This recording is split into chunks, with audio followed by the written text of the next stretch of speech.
என்னும் தொண்டை அரசு.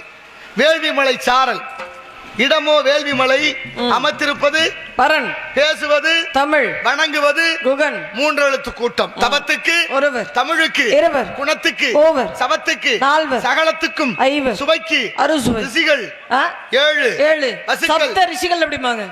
அதுக்குதான் சுருக்கமா ரிஷிகள்னு கேட்டேன். சரி, சத்தம்னா 7 தான். இல்ல நிறைய பேர் ஸ்வரங்கள்னு கேட்பாங்க, அதனால கொஞ்சம் வேற ஒண்ணும் கிடையாது. ரிஷிகளும் சப்த ரிஷிகள் இருக்கிறாங்க, அது தவறு இல்லை. 7க்குள்ள ஒண்ணு மட்டும் இல்ல, பலது இருக்கு. 7 சுரங்கள் இருக்கு, 7 ரிஷிகள் இருக்கு.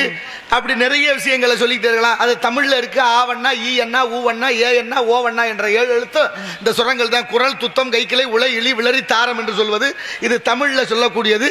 அதனாலதான் தமிழ் இசை அது அப்படின்னு பேர், அதுக்கு பேரு. அந்த வகையில நிறைய விஷயங்கள் இருக்கு. உன்னை பற்றி கேட்ட விடயங்களிலேயே இந்த இடத்துல எதற்காக வந்திருக்கிறாய்? காவல் புரியும். எதற்கு காவல்? தனைக்கு காக்க முடியுமோ? இப்படி கேட்கலாமா? என்ன முடியுமான்னு கேட்டா ஆமா முடியும், முடியலன்னு சொல்லு. நீங்க தேவலோகவாசி, முதல்ல வந்து என்ன சிந்திச்சிருக்கீங்க? எடுத்த உடனே இப்படி அபசகுணமா பேசலாமா? முடியுமான்னு கேக்குறீங்களே, இதுல என்ன அபசகுணம் இருக்கு? முடியும் என்பது மூலதனம், முடியாது என்பது முட்டாள்தனம் இருக்கிறாங்க. நானே பயந்துகிட்டு இந்த சிறுபிள்ளை காட்டுல வந்து நின்றுகிட்டு இருந்தாலும் காவல்ல வெற்றி அடைய முடியுமா முடியாதா அப்படின்ற ஒரு வித மனக்குழப்பத்தோடு இருந்தாலும் நீங்க பெரியவங்க என்ன பார்த்த உடனே எத்தனையோ பெண்கள் என்னென்னவோ சாதிச்சிருக்கிறாங்க, சாதாரண ஒரு காட்டை காவல் காக்க உன்னால முடியாதா? கண்டிப்பாக நீ காக்கக்கூடிய காவல்ல வெற்றி அடைவ என்று சொல்லக்கூடிய ஒரு வார்த்தையை நல்ல வார்த்தையா சொல்லி பழகுங்க சுவாமி. வந்த உடனே முடியுமா முடியாதான்றிய என்னை வணங்கின உடனே மனம் போல் வாழ்கன்னு மனசு என்ன வாழ்த்தெல்லாம் இருக்கட்டும். நானும் வரவேற்புல ஏதாவது குறை வச்சேனா? இல்ல, எல்லாத்தர வரவேற்பேன். நானும் குறை சொல்லலையே. அப்புறம் என்ன உங்களுக்கு குறை? இப்ப என்ன நீ குறை கண்ட?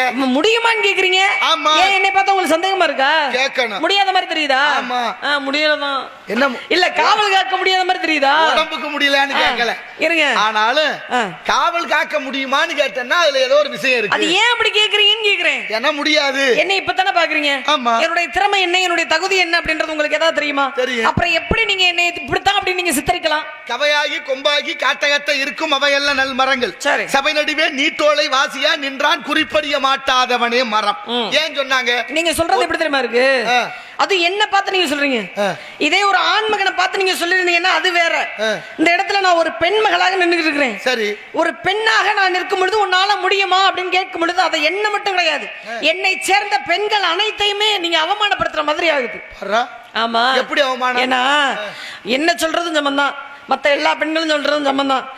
அப்பதான் அதாவது திருநீலகண்டனுடைய மனைவி சொன்னாங்க தெரியுமா? எம்மை தீண்டுவாராகின் திருநீலகண்டத்தின் மீது ஆணை அப்படின்னாங்க. எம்மை திருநீலகண்டம் எம்மை சொன்னாங்களே, ஏன் சொன்னாங்க? எம்மை என்றதனால என்னை அப்படின்னா ஒருமையா போயிருந்திருக்கோம்.